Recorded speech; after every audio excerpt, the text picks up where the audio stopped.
আসসালামু আলাইকুম ভাই। ওয়ালাইকুম সালাম। আপনারা এই কাজ যে করতেছেন, আপনার কাজের অভিজ্ঞতা কিরকম? আমি বাইরে করছি সৌদি আরবে 7 বছর।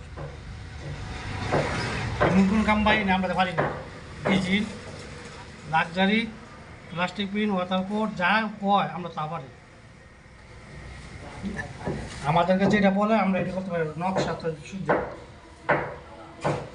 তো বড় ভাই আপনি, আপনার অভিজ্ঞতা? আপনার 12 বছর ধরে কাজ করি আমি রঙের কাজ। আমরা সব পারি, ডিজাইন মিডিয়াম যা আছে বুটিং মিটিং সব কাজে পারি, কাজ সব করি আমরা। কোনো কাজ পাই না আমাদের করি না। তো আপনাদের আপনার কাজের ফিনিশিং দেখতেছি অনেক সুন্দর হইতেছে। তো আপনারা এই কাজটা শেষ করতে ভাই কতদিন লাগবো? আমাদের কাজ শেষ করতে হয় 8 দিন, আমাদের 6 দিন ভিতরে আমরা কমপ্লিট, 1 সপ্তাহ। এই বিল্ডিংয়ের কাজ এই বিল্ডিংয়ের কাজ আমাদের 8 দিন করে শেষ। তো এটার থেকে আপনারা পারিশ্রমিক কতটুকু পাইবেন? আলহামদুলিল্লাহ আমাদের আমাদের হাজিরা আসবে। আর হাজিরা জানেন না কত টাকা? 800 টাকায় পাবো, তো কত বাদ দিয়ে। 800 টাকা। এই হাজিরায় আপনাদের পোষায়? আলহামদুলিল্লাহ